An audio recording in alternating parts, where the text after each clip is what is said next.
Welcome to Fog Street Mysteries, where every story begins in shadows and every clue glows under a single street lamp. Step inside, the next case is already waiting. Don't forget to share thoughts. Your feedback keeps the mystery alive. Now let's begin. Nero Wolfe and the Murder Among Orchids, a Nero Wolfe mystery investigation. Chapter 1, The Woman in Grey and the Vanished Orchid. If there is one thing in this world that can disturb Nero Wolfe's digestion, it is not murder. It is mishandled botany. The afternoon it began was the sort of sticky New York day that made taxis smell like old upholstery and ambition. The brownstone on West 35th Street held its cool dignity, curtains drawn against the sun, while inside, order reigned. At precisely 4 o'clock, Wolfe was in the plant rooms on the roof, communing with his orchids. At 4:15, he would descend. At 4:30, he would expect beer. At 6, dinner would occur as ordained by nature and Fritz Brenner. At 4:10, the doorbell rang. I was in the office below, sorting correspondence and considering whether the Yankees' pitching could be redeemed by prayer. The bell rang again, longer this time. Impatient. I glanced at the clock. Visitors during orchid hours are like burglars during church. They rarely receive absolution. I went to the door. She stood there in a dove-gray suit that probably cost more than my annual wardrobe. The hat matched. The gloves matched. Even her composure matched. She had the kind of stillness that isn't calm, it's contained. "Is Mr. Wolfe receiving?" she asked. "He is not," I said pleasantly. "He is vegetating." A faint flicker crossed her eyes. "Not annoyance, calculation. This concerns an orchid," she said. "That word has a way of opening doors in our house." I studied her a moment longer. Mid-30s. Cool beauty. Voice trained to avoid tremors. "Come in," I said. I installed her in the red leather chair opposite Wolfe's desk. The office smelled faintly of paper, leather, and the ghost of Wolfe's beer. She removed her gloves with surgical precision. "Your name?" I asked. "Eliza Vane." She didn't offer more, which meant she was accustomed to people knowing it already. I didn't. "And the orchid?" She met my gaze steadily. "It has been stolen." Before I could explore that, I heard the unmistakable tread above, heavy, deliberate, descending from Olympus. The door to the office opened without haste. Nero Wolfe entered, filling the doorway like an irritated cathedral. He crossed to his desk and lowered himself into the chair with care and authority. His eyes, yellow-brown and disconcertingly direct, rested on Miss Vane. "Archie," he said, "why am I interrupted?" "Because, sir," I replied, "this concerns an orchid." He froze. Wolfe does not move quickly, but when he becomes still, it's like granite deciding to listen. "Explain," he said. Miss Vane folded her hands. "A rare hybrid. Recently acquired at private auction. Unique. Unrepeatable. Its disappearance represents not merely theft, but cultural vandalism."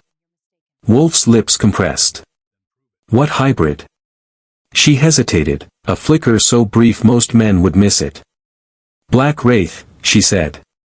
Wolfe's eyes sharpened. "Impossible," he murmured. "That is what I was told when I purchased it," she replied smoothly. "Yet I possessed it. Until this morning." "And where," Wolfe asked, "did you keep this alleged specimen?" "In a secure glass case. Temperature controlled. Limited access." "Who had access?" "Myself. My horticultural advisor. And the grower from whom it was sourced." I leaned against the filing cabinet. "Any enemies in the flower business?" She turned her head slightly toward me. "Mr. Goodwin, in rare horticulture, everyone is an enemy." Wolfe closed his eyes briefly, which in his case meant intense thought rather than sleep. "Describe it," he commanded. She did. Velvet black petals with a faint violet iridescence at the throat. A fragrance detectable only at dusk. A structure suggesting hybridization beyond known registries. While she spoke, Wolfe's fingers moved on the desk blotter, a silent counting. "Your documentation?" he asked. She withdrew a folded paper from her handbag and handed it across. Wolfe examined it. I leaned sideways to glimpse it: auction seal, private sale, Latin nomenclature half obscured by flourish.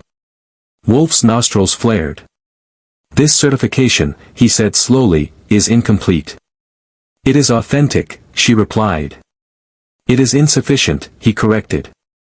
The air in the room tightened. "Why come to me?" Wolfe asked. "Because," she said, "I have reason to believe the theft connects to a collector who admires your work." Wolfe's brows rose a fraction. "Name?" "Peter Dalcourt." I recognized it vaguely, one of those competitive breeders who smile at conventions and sharpen knives behind greenhouses. Wolfe's tone cooled. "Dalcourt has neither taste nor restraint." "Then you know him." "I know of him." Miss Vane leaned forward slightly. "He was present at the auction." "Public?" I asked. "Restricted." "Meaning expensive," I said. She ignored me. Wolfe regarded her steadily. "You suggest Mr. Dalcourt stole this orchid." "I suggest he coveted it." "And covetousness," Wolfe said dryly, "is not larceny." She stood. "I want it recovered," she said. Discreetly. "I will pay your fee." She named a figure that made my eyebrows rise and Wolfe's eyelids narrow. Money rarely excites Wolfe. But insult does. He spoke carefully. "Miss Vane, no orchid called Black Wraith has been officially registered. This one exists." "So you claim?" Her gaze sharpened. "Mr. Wolfe, are you implying I am mistaken?" "I imply nothing. I observe." A pause. Then she reached into her handbag again. "There is something else," she said.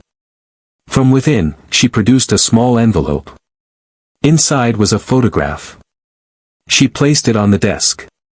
Even from where I stood, I felt the shift in the room. Wolfe did not gasp. He does not gasp.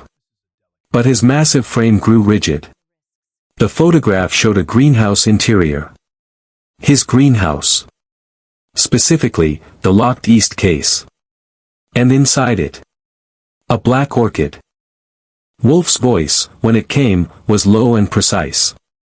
"Archie." "Yes, sir." "Go to the plant rooms. Immediately."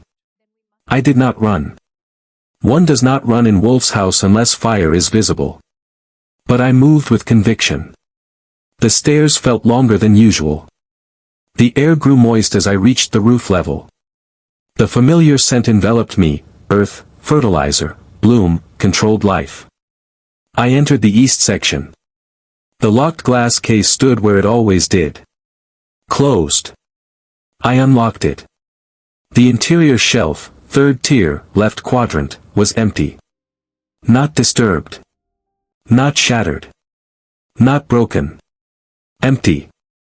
My stomach tightened. I descended. Wolfe had not moved. "It is gone," I said. Miss Vane did not look surprised. "That is impossible," Wolfe said quietly. "Apparently not," I said. He turned his head toward her with terrible deliberation. "You claim your orchid was stolen this morning." "Yes."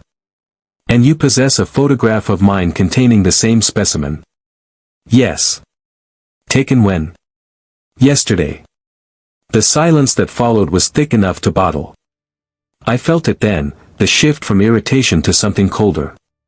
Wolfe's domain had been breached. Not merely entered. Manipulated. "Miss Vane," Wolfe said, "you assert that a non-existent orchid was sold to you, that it was stolen, and that it appears, photographically, in my private greenhouse." "Yes." "And you expect me to believe this is coincidence?" "I expect you," she said evenly, "to discover the truth." Wolfe leaned back in his chair. For a long moment he said nothing. Then, "Archie." "Yes, sir." "Contact Mr. Peter Dalcourt. Inform him I wish to see him at once." Miss Vane moved toward the door. "You will take the case?" she asked. Wolfe's gaze pinned her. "Miss Vane," he said softly, "this is no longer your case." A faint crease appeared between her brows. "This," Wolfe continued, "is not theft." His eyes shifted briefly toward the ceiling, the direction of his violated sanctuary. "This is war." She held his gaze a second longer, then inclined her head and left. I picked up the photograph again. Black petals. Velvet darkness. Too dark. "Wolfe," I said carefully, "have you ever grown anything like that?" He did not answer at once. Instead, he reached for the bell and rang for beer. When Fritz entered, Wolfe spoke without looking at him. "Fritz, ensure the plant rooms are secured. No one enters without my express permission." "Yes, Herr Wolfe." When the beer was placed before him, Wolfe lifted it, but did not drink. "Archie," he said quietly, "someone has entered my greenhouse." "Yes." "And removed a specimen." "Yes." "And planted evidence to suggest I possessed another." "Yes." He finally took a sip. "Incompetence I tolerate," he said. "Imprecision I condemn. But intrusion," he set the glass down, "is unforgivable." Outside, a taxi horn blared. Somewhere down the block, a delivery truck backfired. New York carried on, indifferent. Inside the brownstone, among the scent of orchids and the echo of a vanished bloom, something had begun. And I had a feeling it wasn't going to end with missing flowers. Chapter 2, Among the Petals, a Corpse. The first rule of working for Nero Wolfe is that when the house is threatened, the house becomes a fortress. The second rule is that when Wolfe says, "Archie, you move," because he won't. So I moved. I was halfway down the stairs when I heard Fritz in the kitchen clinking with the kind of determined quiet that means he was obeying orders he didn't like. Wolfe was in the office, anchored behind his desk with a beer as if it were a legal affidavit, and I had a job: find out how someone slipped into the plant rooms and lifted a specimen without breaking glass, lock, or Wolfe's ego. I did what any sensible man would do, went back up to the roof. The plant rooms were still warm and damp, the air thick with the perfume Wolfe calls civilization. If civilization comes with fungus, he doesn't mention it. The orchids stood on their benches like a disciplined army, leaves polished, stakes aligned, labels tidy. That's what bothered me. A burglar or a thief usually leaves a mess. What I saw was worse. Nothing was disturbed. The case was empty, yes, but the benches around it were pristine. No soil spilled, no pots shifted, no footprint smudges on the wet tile. It was like the missing plant had been politely excused. I crouched near the case and sniffed, not because I'm romantic, but because I'm practical. There was an odor that didn't belong. Under the orchid scent, beneath wet bark and fertilizer, was a whiff of something sharp. Like metal. Like a coin you've held too long. I straightened and looked at the lock again. No scratches. No pry marks. Which meant either we had a very talented thief, or someone with a key. When I turned, I found Theodore Horstman standing in the doorway. Horstman was Wolfe's orchid man.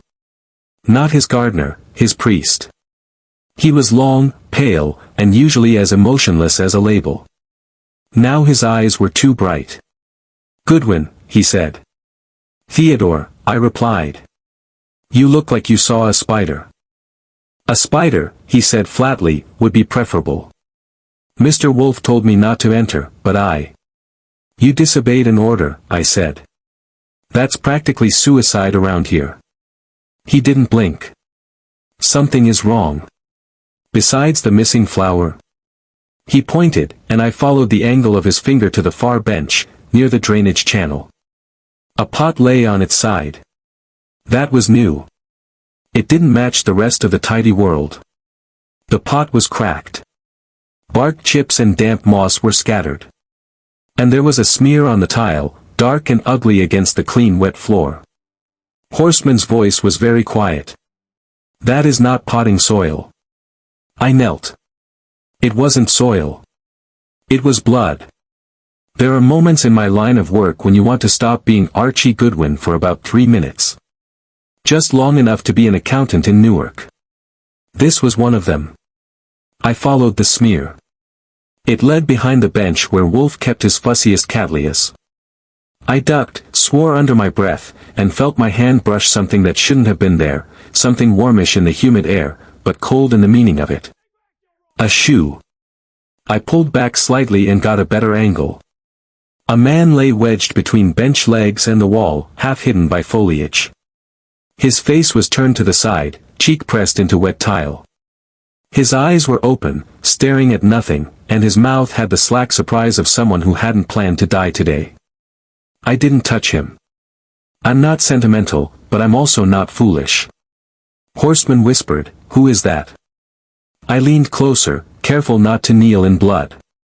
The face was familiar in a vague, unpleasant way, like a politician's poster you keep seeing on the subway. "Peter Dalcourt," I said. Horstman's lips tightened. "Impossible." Apparently, I told him, this week is dedicated to making the impossible routine. I stood and pulled my handkerchief out, then reconsidered and put it back. The humidity would have turned it into soup anyway. "Go downstairs," I told Horstman. "Tell Wolfe. Do not, repeat, do not, touch anything.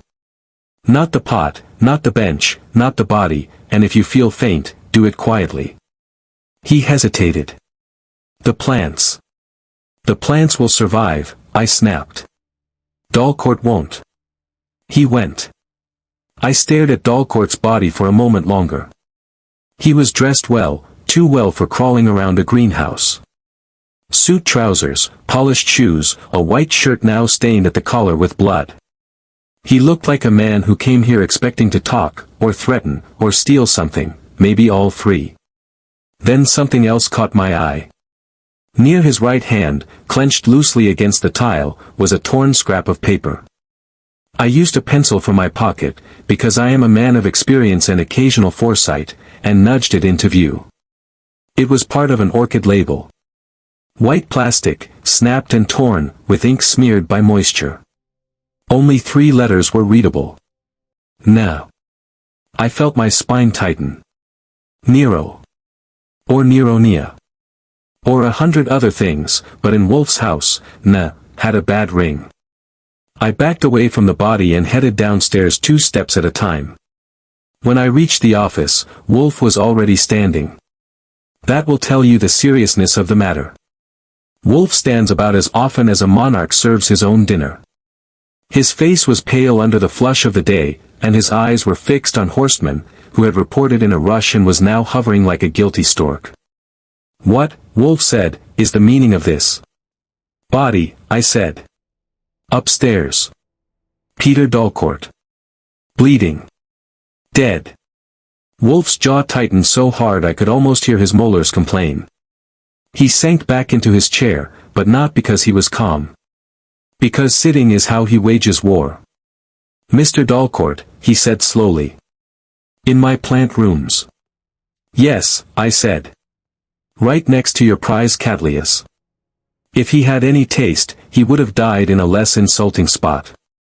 Wolfe's gaze burned. "Call Inspector Kramer." I made the call. The police have a way of arriving quickly when there's a dead man in a respectable house, especially when that house belongs to a man they love to hate. While we waited, Wolfe asked questions the way a surgeon asks about symptoms, sharply, precisely, with no tolerance for nonsense. "Did you touch anything?" "No." "Did Horstman?" "He disobeyed you, but he didn't desecrate the corpse." Wolfe's eyes flicked to Horstman, who stiffened. "You entered after my order." Horstman's Adam's apple bobbed. "Per Wolfe, the plant rooms, when they are left, even for a short time." Wolfe cut him off. Silence. Horstman fell silent. Wolfe turned back to me. "Describe the scene." I did. Pot overturned, blood, body wedged behind bench, label scrap marked, "Now." At the mention of the label, Wolfe's eyelids lowered. "That," he murmured, "is deliberate." "Meaning?" Meaning, Wolfe said, someone wishes to connect this death with my orchids. Possibly with me. If they do, I said, they picked the wrong guy. You don't even kill houseplants. You just lecture them. The doorbell rang before Wolfe could reply. Fritz went to answer it, and moments later Inspector Kramer entered like a storm in a fedora, followed by Sergeant Pulley Stebbins carrying a notebook as if it were holy scripture. Kramer's eyes swept the office, landed on Wolfe, and narrowed. "Wolfe," he said. "I got a call about trouble." "You have it," Wolfe replied. "A man is dead in my plant rooms." Kramer's mouth twisted. "You expect me to believe that without you making it complicated?" "I do not expect you to believe," Wolfe said, "I expect you to investigate." I like watching Kramer and Wolfe. It's like watching two bulldogs argue over who owns the sidewalk. Kramer pointed a thick finger at me. "Goodwin, you find him?" "Horseman found the tipped pot," I said. "I found Dalcourt." Kramer barked at Stebbins. "Upstairs." They moved. Wolfe stayed planted in his chair as if it were nailed to the floor. Kramer paused at the door and looked back. "Wolfe, you comin'?" Wolfe's eyes were icy. "No." Kramer snorted. "Of course not." After they left, Wolfe's gaze pinned me. "Archie." "Yes, sir." "You will accompany the police. You will observe. You will remember." "You mean," I said, "I'll do the work while you sit in the chair and solve it with your eyebrows?" Wolfe didn't blink. "Precisely. I went upstairs with them, because that's what I'm paid for, and because if Wolfe's orchids were involved, I wanted to know how." In the plant rooms, the air seemed heavier, as if the flowers themselves disapproved of the corpse. Kramer stood over Dalcourt, frowning. Stebbins took notes. A uniformed man hovered with a camera. Kramer turned to me. "Who's this Dalcourt?" "Competitive orchid breeder," I said. "The kind who smiles with his teeth and stabs with his receipts." Miss Eliza Vane mentioned him. "Who's she?" "A woman in gray," I said. "Money, composure, trouble." Kramer grunted. "Any reason he'd be here?" "Plenty," I said. "He was connected to a stolen orchid. Now he's here, dead. That's either coincidence or someone's idea of a joke." Kramer crouched, peered at the torn label scrap. "Nah. What's that?" I swallowed. "That," I said, "is going to be a problem." He looked up at me sharply. "You got something to tell me, Goodwin?" "Only," I said, "that in this house, orchids don't just bloom. They kill." And somewhere downstairs, I knew Nero Wolfe was sitting very still, sipping beer, and turning this new ugly fact into a pattern, like a man assembling a trap from petals and logic. The war had escalated. Now it had a body. Chapter 3, Rivalries in Bloom. If you want to understand murder in New York, don't start with the body.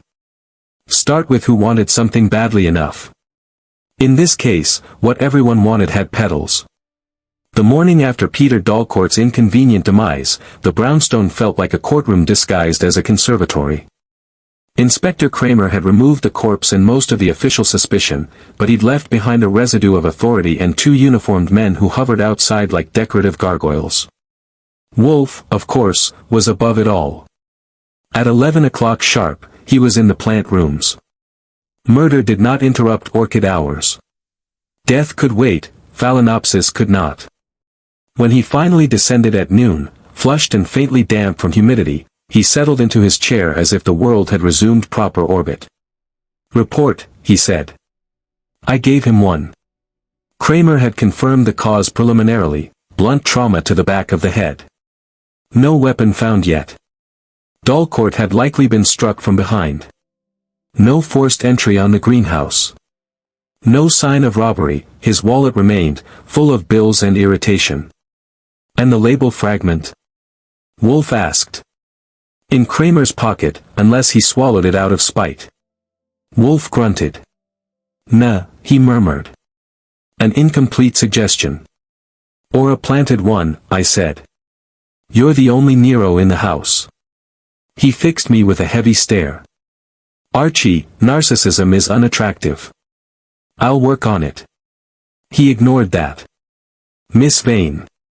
Dr. Linley. Marcus Hale. Theodore Horstman. I ticked them off on my fingers. The lady with the grey composure. The geneticist. The rival collector. And our resident orchid monk.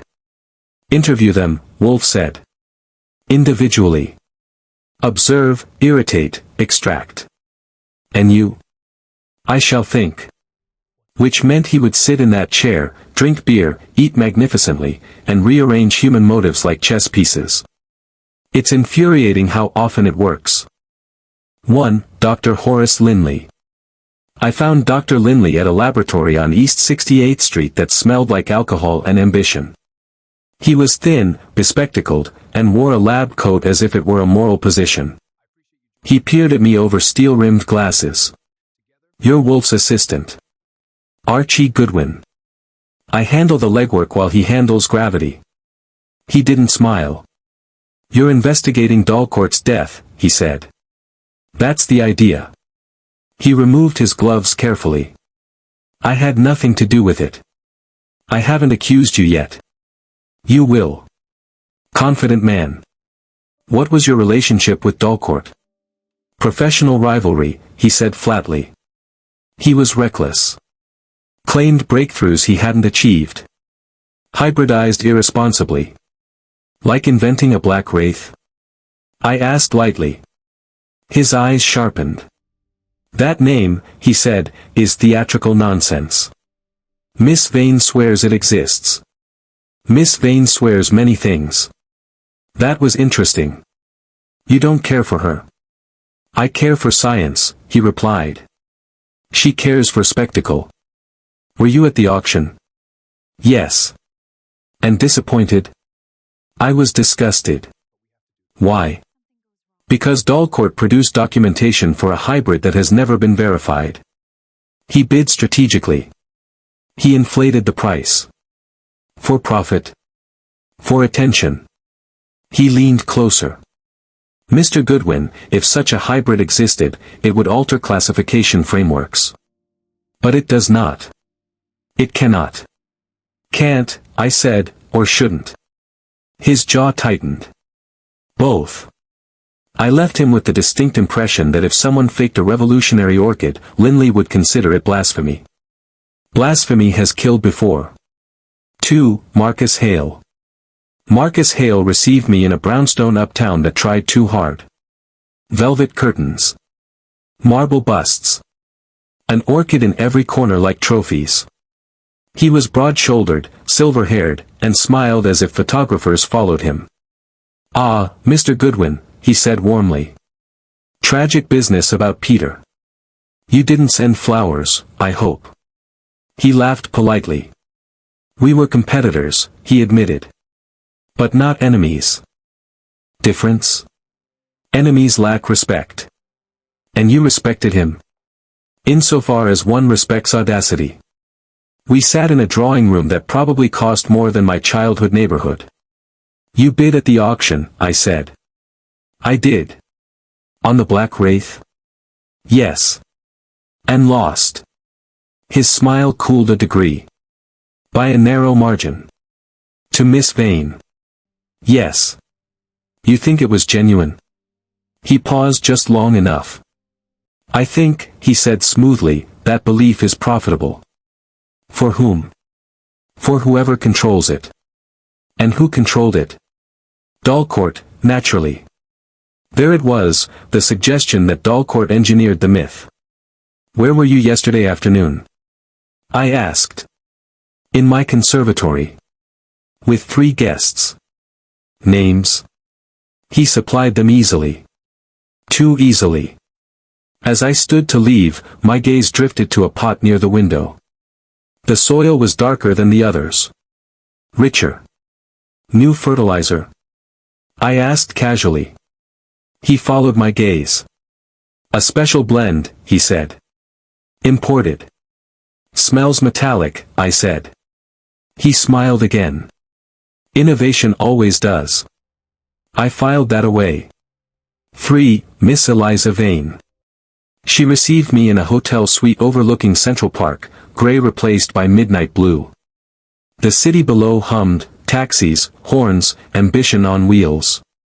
You've spoken to them, she said. Some. And they're gardeners. With grudges. She poured tea with steady hands. Peter was complicated, she said. Brilliant. Infuriating. You were partners once, I said. A flicker. In investment only. Not romantically. Her eyes cooled. No. Because someone suggested otherwise. Who? Dr. Linley. She gave a short laugh. Linley resents anyone who understands publicity. And you understand it? Perfectly. Did you know the Black Wraith might be fraudulent? Her gaze locked onto mine. Mr. Goodwin, I paid a great deal of money. I examined the specimen personally. And it was extraordinary. That's not the same as authentic. She stood and moved to the window. Peter told me, she said quietly, that some people would try to discredit it. Why? Because if it was real, it diminished them. Or, I said gently, because if it was fake, it exposed him. She turned sharply. Are you accusing him? He's dead, I said. I'm questioning him retroactively. Her composure slipped for just a heartbeat. And in that heartbeat, I saw fear. Back at the brownstone. That evening, I reported to Wolfe while Fritz delivered dinner with ceremonial solemnity. Wolfe ate. I talked. That's our choreography. When I finished, Wolfe dabbed his lips. Linley is rigid, he said. Hale is performative. Miss Vane is controlled. And all have motive. For theft or murder. For preservation. Of what? Reputation, he said. Scientific integrity. Financial dominance. And you?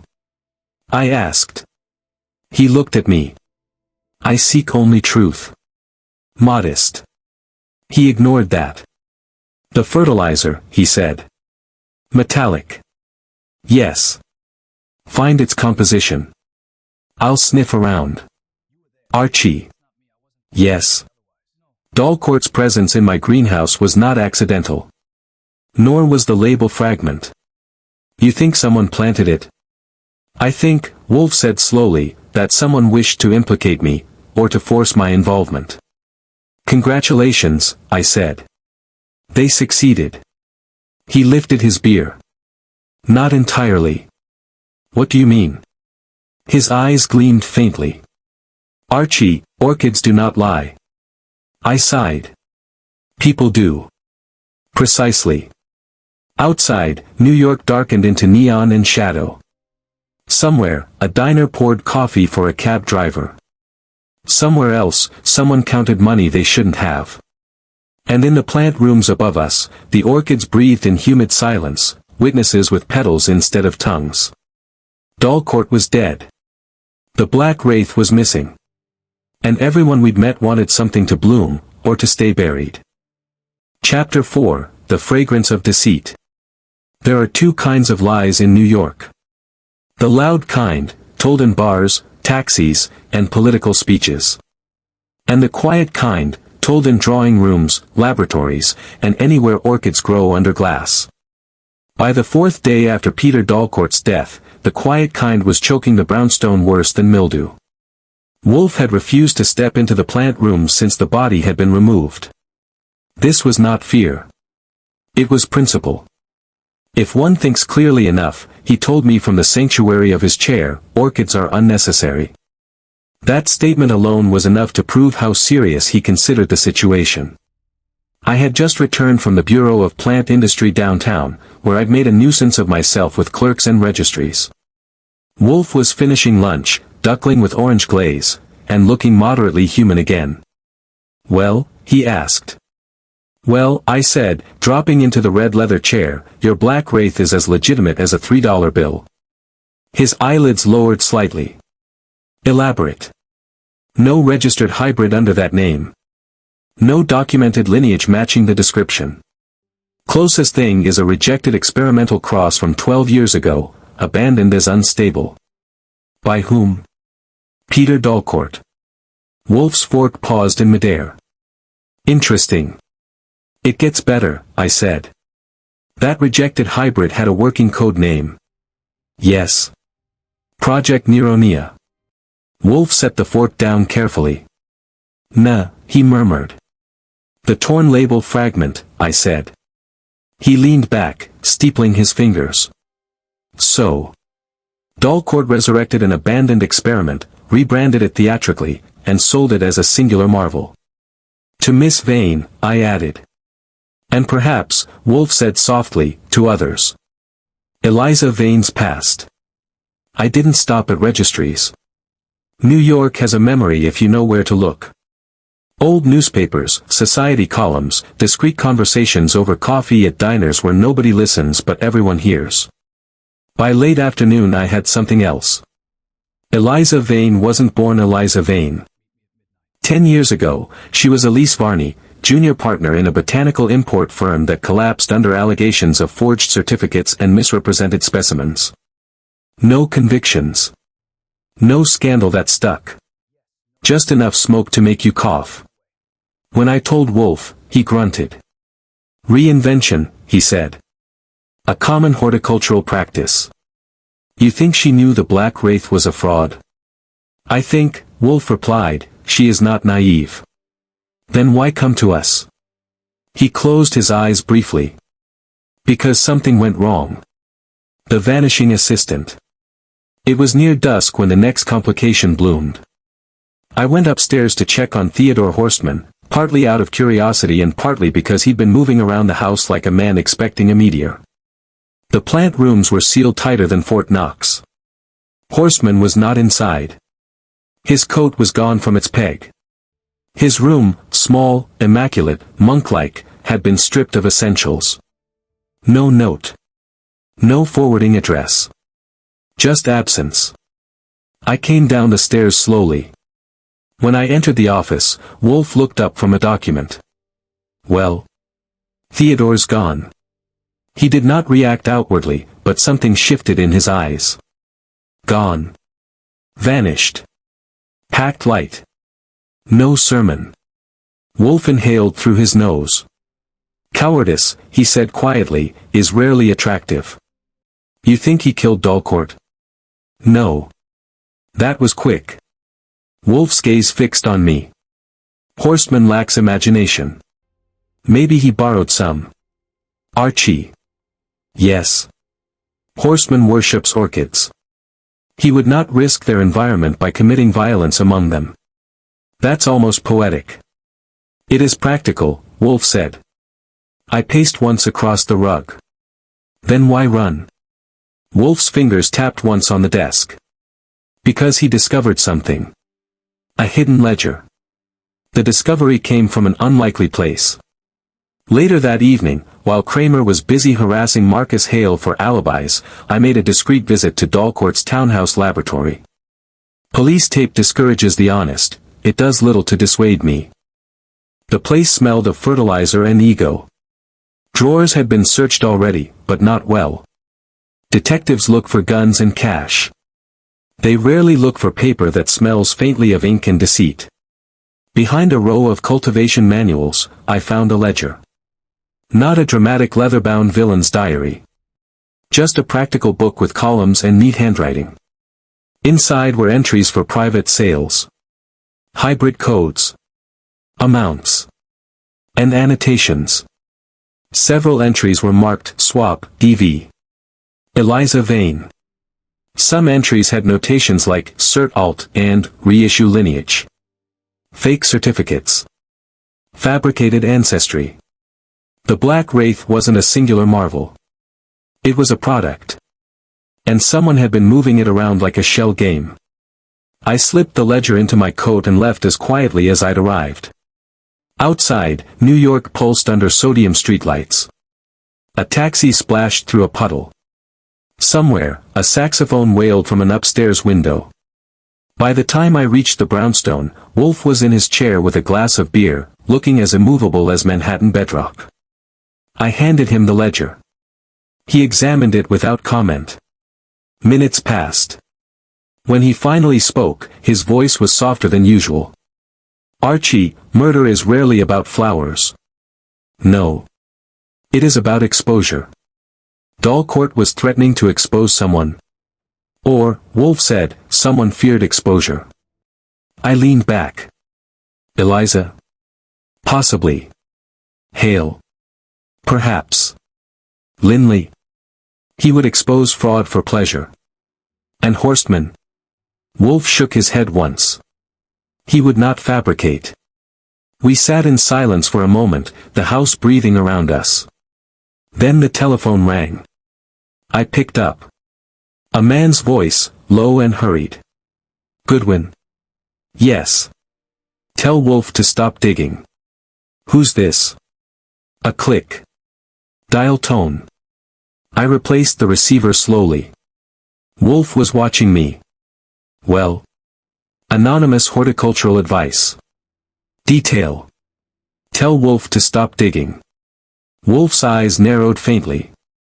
Digging, he repeated. Which is funny, I said, considering we're dealing with soil. He did not smile. Archie, the fertilizer Marcus Hale mentioned, obtain a sample. I'll bring a shovel. No theatrics. I stood. One more thing. Yes. Miss Vane, I said, looked afraid when I suggested Dalcourt might have been exposed. Fear, Wolfe said, is informative. Of guilt? Of vulnerability. I moved toward the door. Where are you going? He asked. To chase fertilizer and shadows. Return before midnight. Why? Because, Wolfe said calmly, I wish to think aloud. That meant he wanted an audience. Outside, the city had deepened into blue and amber. Taxis idled. Steam rose from grates. Somewhere in the distance, sirens stitched the night together. As I walked, I thought about Eliza Vane's reinvention. About Marcus Hale's metallic soil. About Dr. Linley's scientific purity. About Theodore Horstman's disappearance. And about a torn label that began with "na." Someone had created a myth. Someone had profited from it. And someone had killed to keep it contained. By the time I reached Hale's brownstone, I had the uncomfortable sense that we weren't just chasing a missing orchid anymore. We were chasing the fragrance of deceit. And it lingered everywhere. Chapter 5, Wolfe in full bloom. By the time Nero Wolfe decides to gather suspects in his office, 3 things are certain. He knows more than he's saying. Someone in the room is about to become uncomfortable. I will not enjoy the seating arrangements. It was a raw New York evening, the kind where the wind slides between brownstones and makes even honest men hurry home. Inside our house on West 35th Street, however, comfort reigned. The lamps were lit. The fire glowed.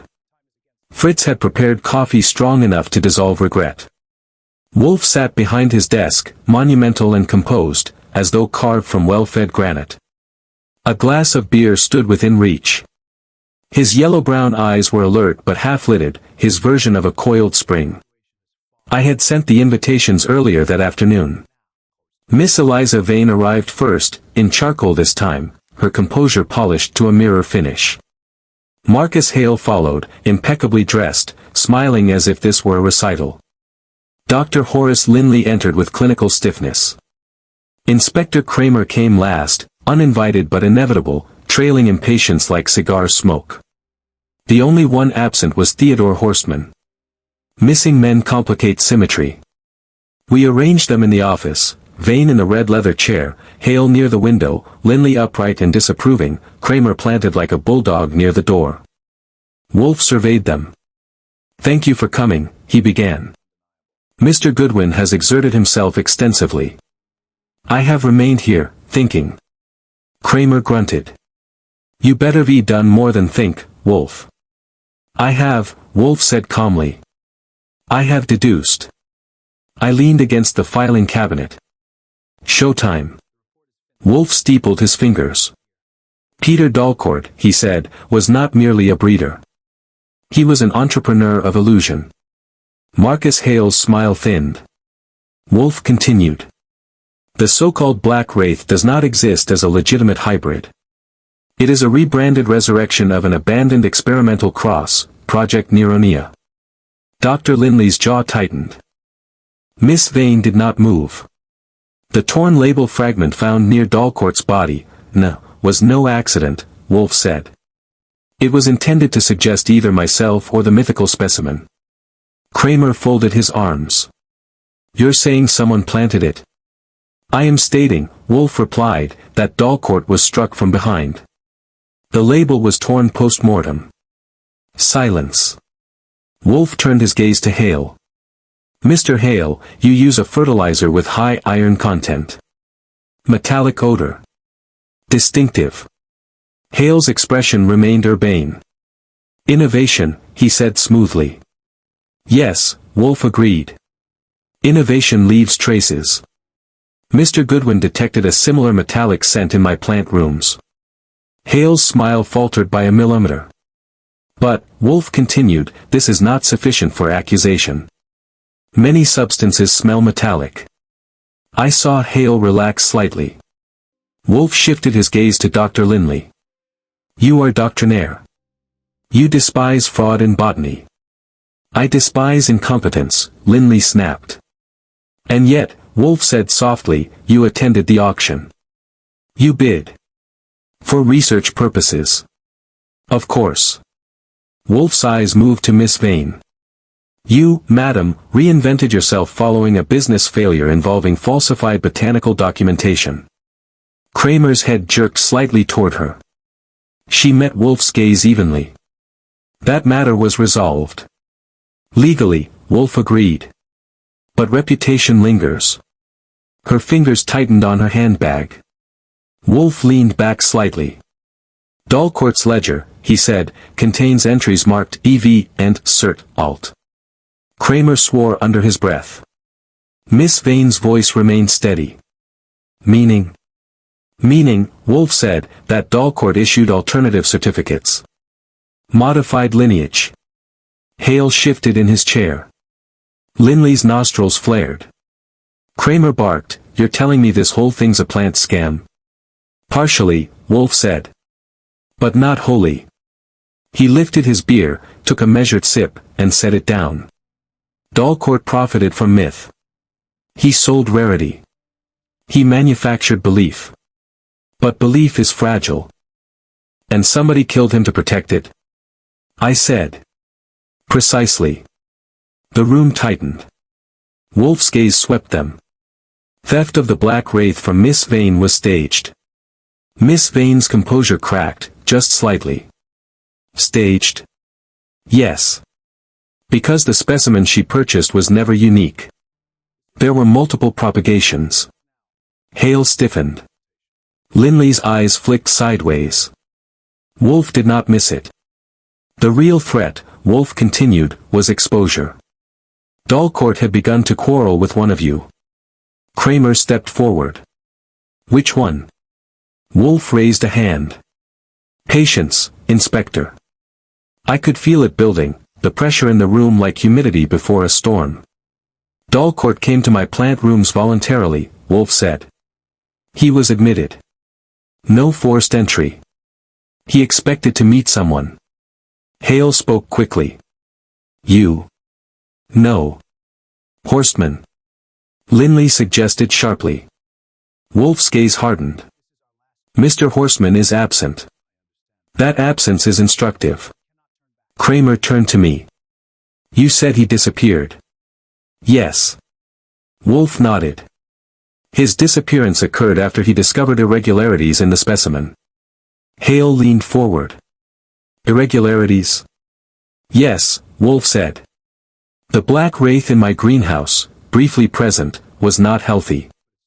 Its structure unstable. A failed hybrid revived temporarily.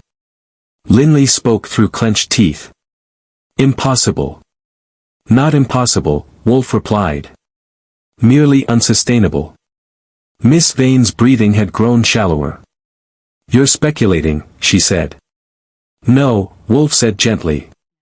I am assembling. He leaned forward slightly. Dalcourt realized his deception was unraveling. Someone had demanded restitution. Someone had threatened public disclosure. Kramer snapped, name. Wolfe's eyes gleamed. Not yet. I suppressed a sigh. He loved this part. The fertilizer, Wolfe said suddenly, is a red herring. Hale blinked. Meaning? Kramer demanded. It was present in my plant rooms, but in insufficient quantity to indicate primary cultivation. Hale relaxed again. But, Wolfe continued smoothly, there was another substance present. He looked at me. Archie? Copper sulfate, I said. Traces near the drainage channel. Used to treat fungal infections. Linley stiffened. Yes, Wolfe said softly. Used in laboratories. Linley stood abruptly. That proves nothing. Indeed, Wolfe agreed. It proves only proximity to specialized treatment. The tension was thick enough to slice. Kramer growled, Wolfe, either you've got something or you're wasting my time. Wolfe's massive hands rested on the desk. I have something, he said quietly. But not enough. The room froze. Miss Vane stared at him. Not enough. No, Wolfe said. I require confirmation. From whom? Hale demanded. Wolfe's gaze drifted briefly toward the ceiling, the direction of the plant rooms. From the orchids, he said. Kramer exploded. That's it? That's your big finish? Wolfe ignored him. Mr. Goodwin will visit one final location tonight. I blinked. I will. Yes. Where? Wolfe's eyes met mine. The nursery facility listed in Dalcourt's ledger under secondary propagation. Hale's color shifted, barely. Linley looked startled. Miss Vane's lips parted, then closed. Kramer noticed. Oh, now we're getting somewhere, he muttered. Wolfe leaned back, enormous and immovable. Ladies and gentlemen, he said calmly, Peter Dalcourt was killed because he could no longer control his creation. You mean the orchid? I asked. No, Wolfe said softly. The illusion. Silence descended. Outside, a taxi horn echoed down 35th Street. Somewhere a diner slammed a coffee cup onto a saucer. The city kept moving, indifferent to fraud and murder alike. Inside the brownstone, four faces reflected unease in varying degrees. Wolfe lifted his beer once more. Archie, he said. Yes, sir. Bring me truth. I pushed off the filing cabinet. And if I don't like what I find? Wolfe's eyes glinted. You rarely do. As I headed for the door, I felt the weight of it, the invisible threads tying money, pride, science, and deceit together like tangled roots. Someone in that room had killed Peter Dalcourt. Someone had staged theft, planted evidence, manipulated myth. And Nero Wolfe, in full bloom, was almost ready to harvest. Almost. Chapter 6, The Orchid Restored. If there's one thing I've learned working for Nero Wolfe, it's this. When he says, almost, someone's world is about to end. The nursery facility listed in Dalcourt's ledger turned out to be a tired brick warehouse in Long Island City with more ambition than ventilation. It was nearly midnight when I got there. The East River wind had teeth, and the streets were the color of old iron. Inside, rows of makeshift growing tables stretched beneath hanging lamps. Not elegant. Not curated. Production. And on 3 separate benches. Black orchids. Not one. Not unique. 3. Their petals were dark, yes. Striking. But not the supernatural marvel Miss Vane had described. Under proper light, the color showed instability, veins too pronounced, edges slightly irregular. Project Nero. I examined the tags. Each bore a code number. Each matched entries in Dalcourt's ledger. And each had been treated recently, with copper sulfate. Linley's lab compound. But here's the part that mattered, one of the pots had a fresh indentation on the rim. A dent consistent with impact. Blunt force. I crouched, measuring with my eyes. The height was right. The weight sufficient. I whistled softly. Dalcourt hadn't been struck by a tool. He'd been struck by his own creation. By the time I returned to the brownstone, the city was yawning toward dawn. Wolfe was in his chair, exactly as I'd left him. The lamp beside him cast a golden halo over his massive frame. A glass of beer, fresh, waited on the desk. He looked up. Well? There are 3, I said. His eyelids lowered. Alive? Barely. And unstable. You were right. Of course. I dropped into the red leather chair. The dented pot matches the wound. Copper sulfate present. And the nursery lease is under a holding company tied to Marcus Hale. Wolfe nodded once. And, he prompted. And Hale wasn't just a bidder. He was a distributor. Wolfe's eyes gleamed. Excellent.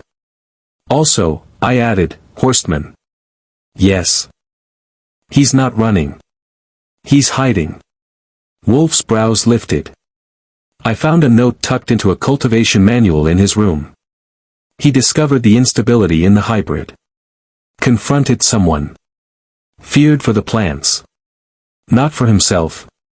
Wolfe asked. No. A faint flicker of approval crossed Wolfe's face. Summon them, he said. By 11 that morning, the office was once again arranged for reckoning. Miss Eliza Vane sat composed but pale. Dr. Linley stood rigid, hands clasped. Marcus Hale appeared controlled, but the edges were fraying. Inspector Kramer leaned against the doorframe, already irritated. And beside the window, thin and uneasy, stood Theodore Horstman, retrieved at dawn from a modest boarding house in Queens. Wolfe surveyed them all. The Black Wraith, he began, never existed. No one spoke. It was Project Nero, an unstable hybrid abandoned for structural weakness. Linley inhaled sharply. Wolfe continued. Peter Dalcourt revived it. Not to advance science, but to manufacture exclusivity. He produced multiple specimens. Sold one to Miss Vane at auction. Retained others through an intermediary facility. Hale's jaw tightened. Wolfe's gaze pinned him. Your facility, Mr. Hale. Kramer straightened. Hale forced a laugh. This is absurd. Is it? Wolfe asked mildly. You lost the auction publicly. But privately, you profited. Distribution. Controlled scarcity. Miss Vane's voice cut in, sharp now. You told me it was singular. Hale turned toward her. You told me it would define my collection. Wolfe raised a hand. Indeed. But the deception began to fracture. He turned to Horstman. You examined the specimen in my greenhouse. Horstman nodded faintly. It was failing. The structure was wrong. And you confronted Mr. Dalcourt. Yes. Wolfe inclined his head. Dalcourt realized exposure was imminent. He arranged a meeting in my plant rooms, with Mr. Hale. Hale's composure cracked. That's a lie. Wolfe's voice remained calm. He came to negotiate. Perhaps threaten. The label fragment was torn deliberately, to suggest my involvement if matters deteriorated. Kramer growled. Go on. Wolfe's eyes locked onto Hale. You struck him. Silence. Hale shook his head. No. With what? Kramer demanded. Not a weapon carried in, Wolfe said smoothly. A pot. I spoke. Dented rim. Matches the wound. From the nursery bench. Hale's breathing quickened. Wolfe continued. You panicked. You staged theft from Miss Vane to reinforce the illusion of singularity. You planted evidence in my greenhouse. But you underestimated the plants. The plants? Hale spat. Yes, Wolfe said softly. They were unstable. They required laboratory intervention. Copper sulfate. Linley stared at Hale in disbelief. You used my compound. Hale's face drained. I didn't kill him, he whispered. You did, Wolfe replied. It was an accident. There are no accidents in deception, Wolfe said coldly. Kramer stepped forward. Hale, you're coming with me. Hale's shoulders sagged. The polished confidence collapsed like wet paper. Miss Vane sank back in her chair. You knew, Wolfe said gently to her. She closed her eyes. I suspected. But profit outweighed caution. Her silence was answer enough. Kramer cuffed Hale, reading him rights in a tone that suggested personal satisfaction. As they led him out, Hale glanced back once, at the orchids visible through the open office door leading to the hall. He looked betrayed. When the door finally closed and the house returned to itself, Wolfe leaned back in his chair. Fritz entered quietly with beer. Wolfe took a slow sip. The tragedy, he said, is not murder. No. I asked. It is botany abused. Horstman shifted. And the plants, he asked anxiously. They will not survive, Wolfe said calmly. Their instability is fatal. Horstman looked stricken. But, Wolfe added, I have something. He looked at me. I smiled faintly. Top shelf, I said. Locked case. Miss Vane stared. You mean? Yes, Wolfe said. The specimen briefly placed in my greenhouse was not Hale's unstable production. It was a singular offshoot.